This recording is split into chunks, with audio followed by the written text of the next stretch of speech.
빌립보서 2장 16절 생명의 말씀을 밝혀 나의 다람쥐들도 헛되지 아니하고 수고도 헛되지 아니하므로 그리스도의 날에 내가 자랑할 것이 있게 하려 함이라. 아멘. 많은 그리스도인들이 영적으로 성장하지 못하고 자주자주 제자리 걸음하고 넘어지고 또 살다가 또 넘어지고 하는 이유가 뭘까요? 우리가 어릴 때 다람쥐 쳇바퀴라는 게 있습니다. 다람쥐가 계속 달려가는데 제자리만 계속 도는 것을 다람쥐 쳇바퀴다 그럽니다. 신앙생활이 날마다 성장해 나가야 할 텐데 계속 쳇바퀴만 도는 사람들이 의외로 많이 있습니다. 예수를 믿은 지 40년이 된 사람도 50년이 된 사람도 심지어 늘 쓰러지고 넘어지고 하나님 앞에 후회하면서 또 회개하고 돌아오는 이런 일들을 우리가 보는 이유가 뭘까요? 그 이유는 정상적으로 성장하지 못했기 때문입니다. 어떻게 하면 성장할 수 있을까? 이 성경은 생명의 말씀을 밝혀 나의 다람쥐들도 헛되지 아니하고 나아가는 그 삶이 헛되지 않고 다람쥐 쳇바퀴 돌듯이 계속 그렇게 살지 않고 표대를 향해서 점점 나아가고 성장하는 것은 생명의 말씀이라고 하는 그 하나님의 영적 영양분을 충분히 공급받았을 때에 이것이 가능하다. 아니 공급받았다라기보다는 그것으로 영적 영양분이 되어서 성장하기에 충분한 과정이 있었기 때문에 가능하다고 말할 수 있습니다. 우리가 농사를 지을 때 보면은 씨를 뿌려 놓는다고 해서 다 나는 것이 아닙니다. 우리가 잘 모르는 사이에 그 수분과 그리고 태양의 광합성과 온도와 습도와 여러 가지 그 환경이 복합적으로 다 맞아떨어졌을 때에 식물이 성장하고 또 열매를 맺을 수 있습니다. 신앙도 마찬가지입니다. 우리가 잘하고 싶다 해 잘하는 게 아니에요. 우리가 우리의 심령이 믿음으로 하나님의 말씀을 사모하고 하나님의 그 말씀이 생명의 말씀이 우리에게 공급되어지고 그리고 성령의 은혜가 그 가운데 함께 부어져서 하나님이 자라게 하심으로 자라는 것입니다. 성경에 나는 심었고 아볼로는 물 주었으되 자라게 하시는 분은 하나님이시다라고 고린도전서 3장에 말씀하고 있는데 자라게 하시는 그 하나님 앞에서 자랄 수 있는 그러한 과정을 충분하게 따라갔을 때에 조건이 그렇게 맞아졌을 때에 자람이라고 하는 성장이라고 하는 그러한 과정을 겪어갈 수 있습니다. 저는 이제 많은 사람들이 어려움을 당할 때 주저앉습니다. 아니 너무 또 일이 잘 되고 너무 풍성한 삶을 살 때 주저앉습니다. 그리고 너무 바쁠 때에 또 믿음 안에 성장하지 못합니다. 그러면서 이제 고난당하고 징계받고 그러고 또 하나님 앞에 겸손하게 나아오고 또 마음 먹고 살아보려고 열심히 하다가 또 어느 벽에 부딪히면 또 어디 가고 없습니다. 왜 그럴까요? 그 이유는 성장하지 못했기 때문입니다. 믿음 안에 성장하는 과정 가운데서 여러 어려움도 있습니다. 유혹도 있습니다. 힘겨움도 있습니다. 그러나 그 모든 것들도 성장의 영양분으로 성장에 필요한 자양분으로 환경이 그렇게 하나님의 섭리 가운데 주어지는 겁니다. 가을쯤 되면 태풍이 자주 올라와요. 우리나라는. 그런데 이 태풍이 올라올 때에 이 배나 사과나 이런 무거운 이 과일들이 태풍을 만나서 떨어지고 그렇게 하는 경우들이 있습니다. 그런데 어떤 또 나무는 태풍이 와도 잘 안 넘어져요, 과실이. 왜냐하면 나무 자체가 이 강인한 땅의 힘과 나무의 이 생명력이 강인한 것은 또 어떤 환경 가운데에서도 이겨나갑니다. 일본의 기적의 사과라는 사과가 있어요. 요만한 주먹만한 사과가 한 알에 우리 돈으로 한 10,000원 정도 하는 이 기적의 사과라고 하는 사과가 있는데, 이 기적의 사과는 그 농부가 척박한 그 땅에서 사과 농사를 짓는데 약을 치지 않는다는 거예요. 어떤 약도 치지 않고 그 땅의 힘과 그 농부의 그 정성과 그리고 어떤 그 특별한 기술이 있겠죠. 그러한 기술로 자연 그대로 이 사과를 키우는데, 이 사과는 따놓고 나면 썩지도 않는다는 겁니다. 방부제를 치지 않았는데도 썩지도 않는데요. 이 기적의 사과다라고 해서 우리나라에도 소개되어 있습니다.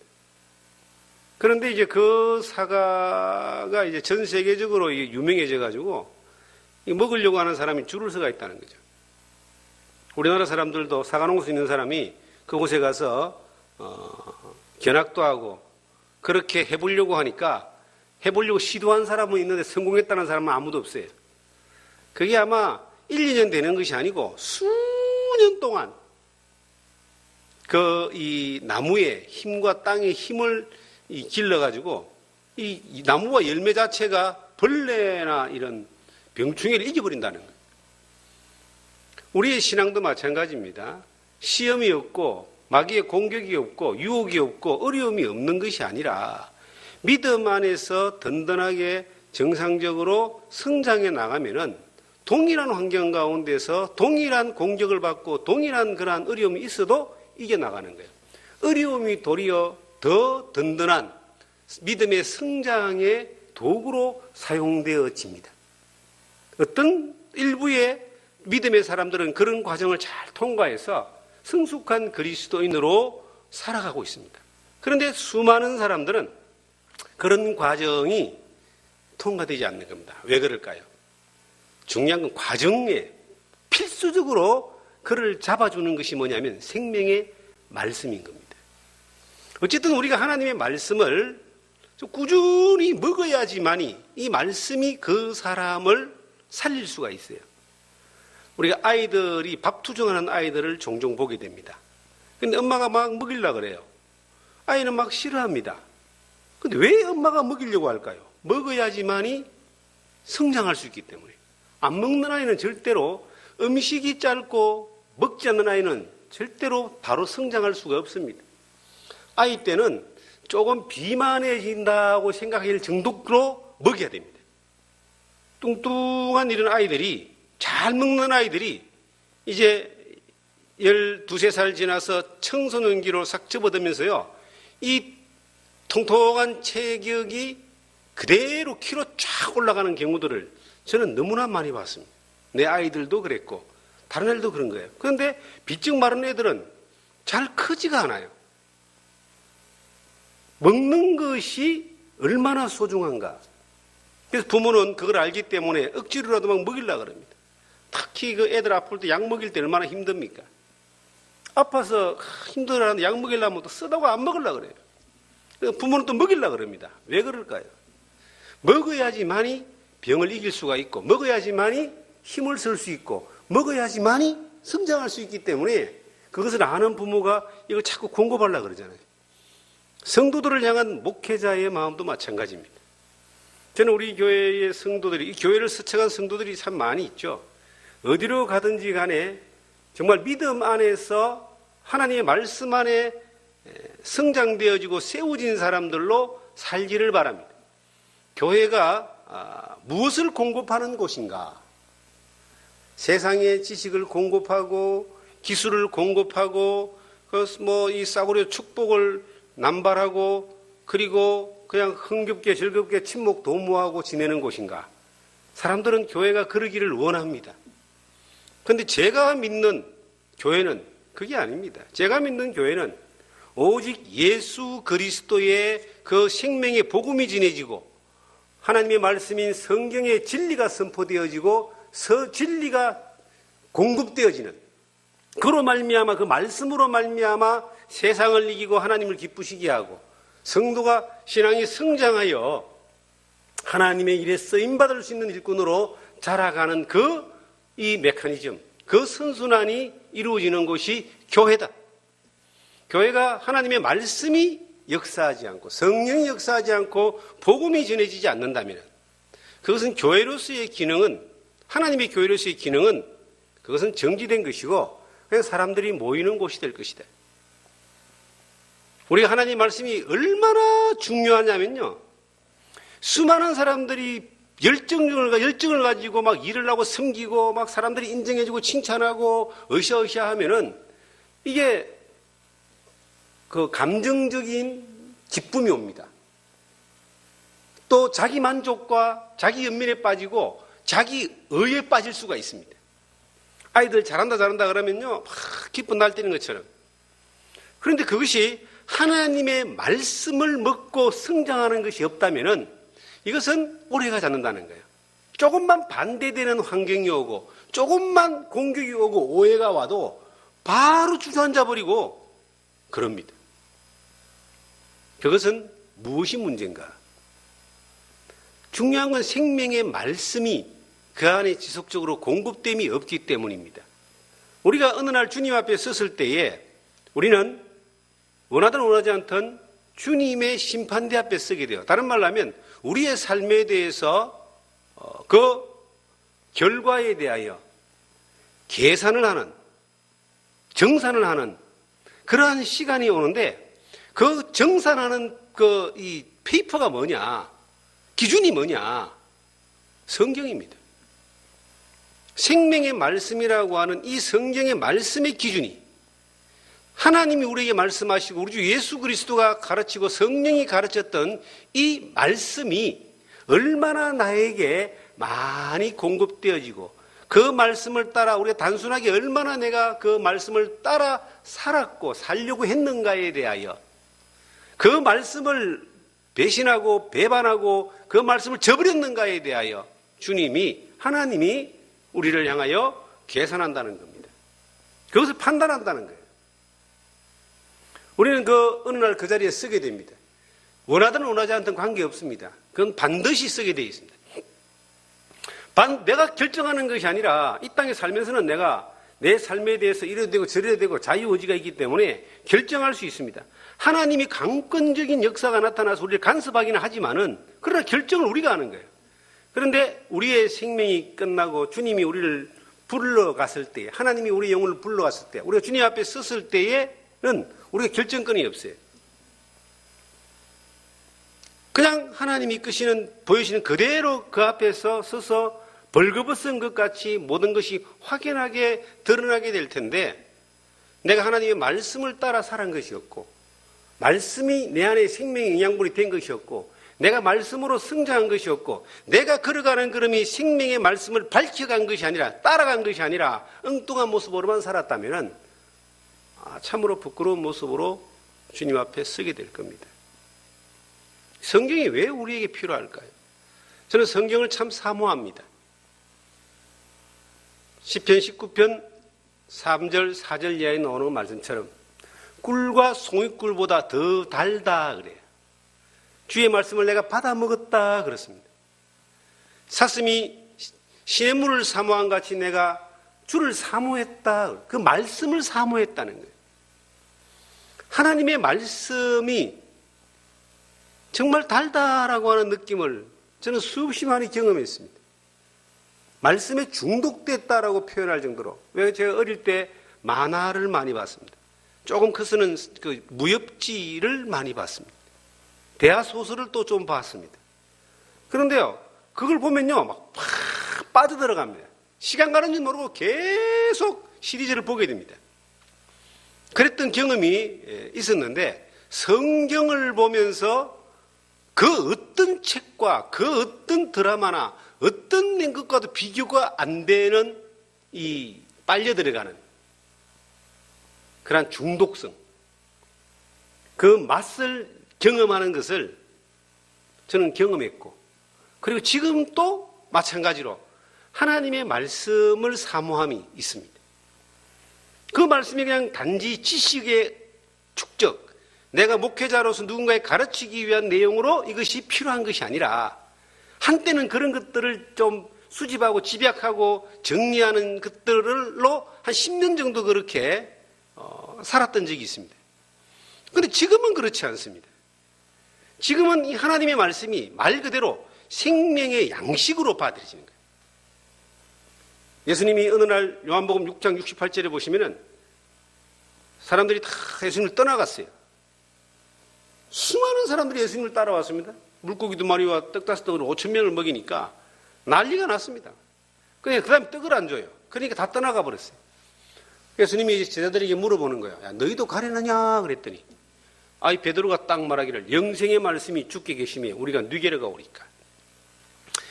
베드로와 제자들은 영생의 말씀을 경험한 사람이니까 영생의 말씀을 가치를 그 말씀의 가치를 따라갔기 때문에 밥 한 끼 먹고 떡 하나 얻어먹는 거 이거하고는 비교가 안 됩니다. 밥 한 끼 얻어먹고 떡 하나 먹는 거 이거 안 돼가지고 떠나갔는데 우리는 애초에 주님을 따른 것이 영생의 말씀을 먹었기 때문에 그 말씀 때문에 따랐기 때문에 그 말씀이 예수님에게 있는데 우리가 어디로 가겠습니까?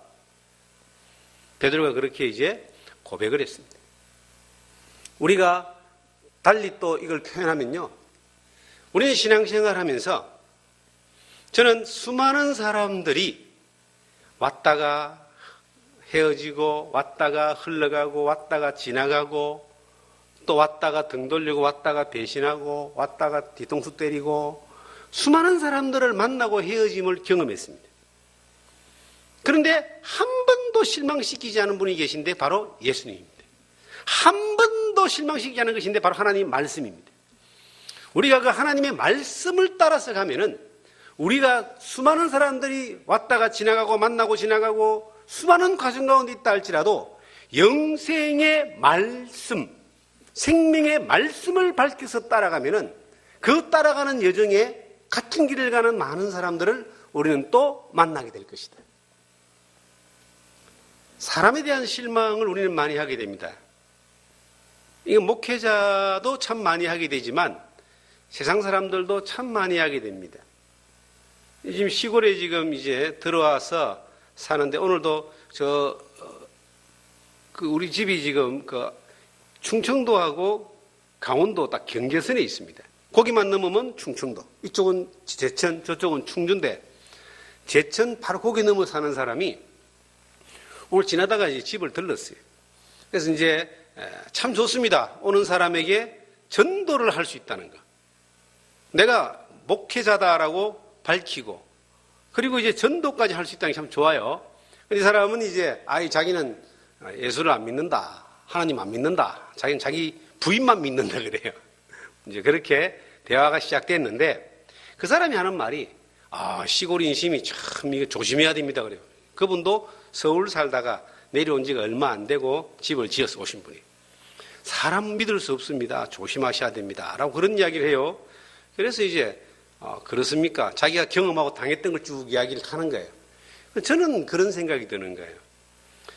내가 사람을 못 믿는 거, 내가 사람에게 복음을 전하고 하나님의 말씀을 전하고 그들의 영혼을 살리는 일을 하기 위해서는 못 믿지만은 다가가야 되고 마음을 열어야 되고 그들을 섬겨야 되고 그들에게 복음을 전해야 된다라기 때문에 그 일상적인 어떤 그 경험을 이야기하는 것들에 대하여 참고는 하지만은 그대로 살 수가 없는 거예요. 우리가 이 목회를 하면서 신앙생활 하면서 이 성도들을 어느 정도까지 믿어야 되는가? 하나님만큼 믿을 수는 없어요. 하나님을 믿는 거하고 성도들을 믿는 건 다릅니다. 성도들은 사랑하고 용서하고 이해하고 그리고 섬기고 함께 가는 겁니다. 하나님 허락하신 여정 가운데서. 우리가 중요한 것은 무엇을 보고 이 걸음을 옮기느냐. 사람의 분위기, 사람의 힘, 사람을 의지하는 이런 걸 가지고 우리가 발걸음을 옮기느냐. 그리 옮기다가는 가다가 분명히 함정에 빠집니다. 저는 그런 경험이 여러 번 있습니다. 함정에 빠진 경험. 그런데 하나님의 말씀, 영생의 말씀을 밝혀 생명의 말씀을 밝혀 발걸음을 옮겼을 때는 그것이 옮길 때는 사막 같고 옮길 때는 벼랑 끝 같아 할지라도 그 말씀을 따라갔을 때는 반드시 길이 열리더라는 거예요. 주님이 그 길을 열어주시는 거예요. 우리가 상상하지 못하고 생각하지 못했던 방법의 길을 하나님이 열어주시는 겁니다. 어떤 면에서는 우리가 하나님의 말씀을 밝혀 따라가면 하나님은 우리의 삶을 책임지고 인도해 가십니다. 성경의 시편 119편 9절에 보시면 청년이 무엇으로 그 행실을 깨끗게 하리까? 주의 말씀을 따라 삼갈 것이니다. 이런 말씀이 있어요. 이 말씀은 제가 35년 전에 외웠던 말씀입니다. 청년이 무엇으로 그 행실을 깨끗게 하리까? 주의 말씀을 따라 삼갈 것이니다. 그러면 우리가 모두가 청년적인 입장, 혈기왕성하고 내가 뭔가 선택하고 뭔가 일을 할 수 있는 그러한 하나님 볼 때는 청년입니다. 그런데 어떻게 그 행실을 깨끗게 하겠느냐? 어떻게 하나님 보시기에 깨끗하다 혹은 이쁘다, 기쁨이 되는 그런 삶을 사는 삶을 살 것이냐? 하나님의 말씀을 밝혀 삼갈 것입니다. 이것은 마치 거울과 같은 겁니다. 늘 우리가 어디 외출할 때에 거울을 보잖아요. 거울을 보면서 마지막 매무실을 딱 잡는 것처럼 늘 하나님의 말씀 앞에서 내가 어디에 서 있는가를 비추어보면 절대로 죄악의 길로 하나님을 업신여기고 욕되게 하는 길로 가지 않는다는 겁니다. 중요한 건 하나님의 말씀이 나를 비추어 줄 수 있는 자리에 늘 있어야 됩니다. 거울을 보는 거하고 안 보는 거하고 참 많은 차이가 납니다. 저 같은 경우는 이 머리가 이제 많이 좀 빠져버렸습니다. 머리가 많이 빠져가지고 이제 또 흰머리가 많이 나고 뭐 피해갈 수 없는 세월의 훈장이라 그러는데 일상적으로 이제 집에 있을 때나 편하게 있을 때는 아무렇게나 있어도 누가 뭐 보는 사람도 없고 봐주는 사람도 없고 신경이 안 쓰입니다만은 만약에 이렇게 하나님 말씀을 전하고 설교를 하기 위해서 단에 설 때는요, 반드시 깨끗하게 단장하라고, 옷뿐만 아니라 머리를 단장하라고 이 자리에 씁니다. 그리고 반드시 거울을 보고 마지막 체크를 하고 이 자리에 씁니다. 그런데 우리가 신앙생활이 많은 사람들이 성장하지 못하고 다람쥐 쳇바퀴 돌면서 돌고 늘 넘어지고 엎어지고 지나고 난 뒤에 후회하고 절망하고 하는 많은 이유가 뭐냐면은 평소에 살아가는 삶 가운데 하나님의 말씀을 밝혀 말씀이 영양분이 되어서 그 말씀의 힘으로 사는 것이 삶의 방식이 안 된 것뿐만 아니라 늘 발걸음을 디딜 때에 그 한 걸음 한 걸음 디딜 때에 하나님의 말씀을 따라 삼가는 말씀의 거울, 이것을 보면서 자기를 정돈하고 살펴보는, 이걸 성경 근신이라 그래요. 자기를 살핀다 그럽니다. 근신하는 그러한 일들이 없기 때문에 마음대로 가다가 엎어지고, 열심히 갈 때는요, 이게 상당히 쾌락도 느낍니다. 쾌감을 느낍니다. 내리막을 제가 자전거를 타고 내려가다가 한번 죽을 뻔한 적이 있습니다. 내리막을 자전거를 타고 내려가는데 그 쾌감이 얼마나 좋은지 모릅니다. 그런데 브레이크를 믿고 제가 내려갔는데 브레이크가 터져버린 거예요. 어떤 일이 벌어졌겠습니까?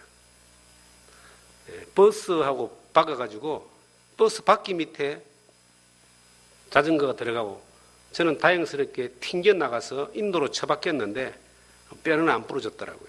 자전거는 완전히 못 서게 돼버리고 버스 기사가 놀래가지고 그 당시 안내양이 있었어요. 안내양과 기사가 놀래가지고 죽었는 줄 알고 어떻게 저는 뭐 멀쩡하게 살아났습니다. 내려가는 속도가 빨라서 절급긴 하지만 그게 브레이크가 터져가지고 처박혔을 때 그 비참함이라는 것은 말할 수 없는 겁니다. 많은 사람들이 이제 그렇게 가는 거예요.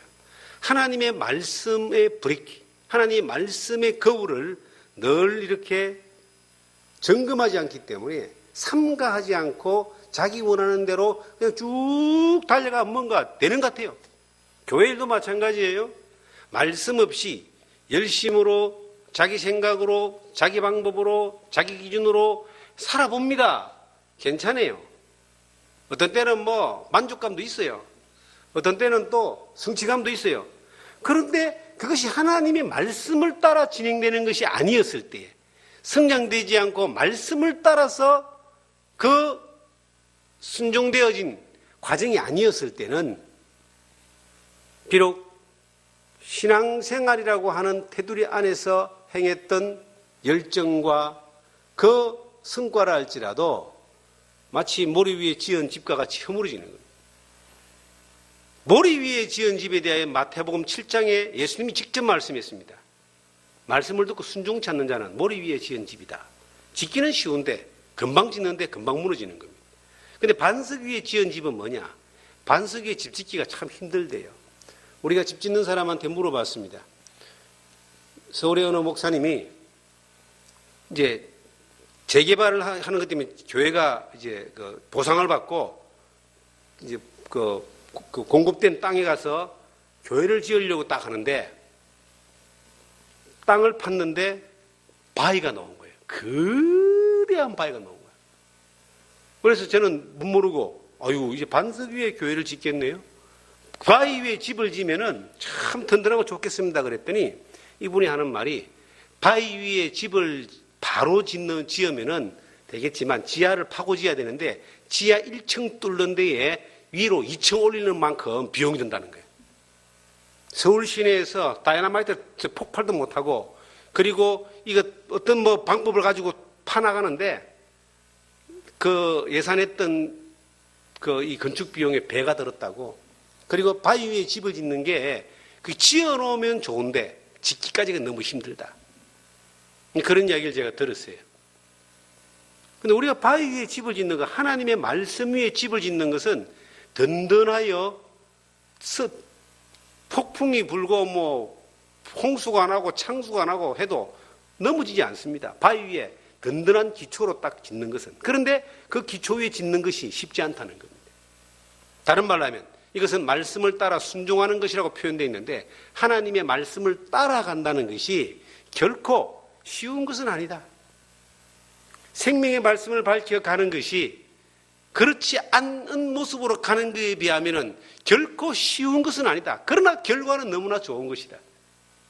쉬운 것이 아니라도 올바른 것이기 때문에 가야 되는 겁니다. 우리가 빨리 가는 게 중요한 것이 아니라 바로 가는 게 중요하잖아요. 얼마나 하나님의 일을 하는 것도 중요하지만 하나님이 우리를 통해 일하는 건 더 중요한 겁니다. 수많은 사람들은 하나님 일을 하려고 그래요. 하나님의 말씀과 상관없이. 하나님의 말씀과 상관없이 자기 의로 하나님 일을 하려고 합니다. 그런데 하나님의 일을 하는 것보다 더 중요한 것은 정말 하나님이 그 사람, 그 무리를 통해 일하는 겁니다. 저는 평생을 주님 안에서 하나님의 일에 쓰임받는 것을 소원으로 삼고 변하지 않는 기도 제목으로 삼고 지금까지 살고 있습니다. 하나님의 일을 하려고 합니다. 그런데 마음 가운데 늘 먼저 생각하는 것은 하나님이 나를 통해서 일할 수 있는 그릇이 되게 하여 주시옵소서. 하나님이 나를 통해서 일할 수 있는 사람이 되게 하여 주십시오. 하나님이 나를 통해서 일할 수 있는 사람이 되는 게 더 중요하다. 그 일할 수 있는 사람은 어떤 사람인가? 생명의 말씀을 밝혀가는 사람이다. 하나님의 그 말씀을 밝혀서 가는 겁니다. 그 말씀을 하나하나 밝혀서 그 말씀을 따라서 그 말씀에 이끌려서 살아가는 것이 삶의 방식이 되고 삶의 태도가 될 때 하나님은 자기 일을 역사하신 그 하나님이 자기가 기뻐하는 사람에게 맡기지 않겠느냐는 겁니다. 그렇게 하나님의 일에 쓰임받으면 무리가 없습니다. 그렇게 하나님이 일하시면요, 우리가 생각하고 상상했던 방법이 아닌 하나님의 방법으로 일하시는 겁니다. 그 하나님의 방법으로 역사하는 것을 많이 봐왔습니다. 또 그 역사에 따라서 많은 것들을 경험했습니다. 아마 주님은 그러시는 것 같아요. 하나님의 방식으로 사는 사람, 하나님의 말씀을 밝혀서 말씀을 따라서 살아가는 사람에게는 하나님만이 너를 인도하고 책임진다는 것을 알게 하기 위하여 여러 방법으로 시련을 주시고 시험을 주시고 훈련하시면서 이끄시는 것 같습니다. 모든 그리스도인들에게 이것은 적용되어져야 되는 내용입니다. 무엇이 나를 이끄는가?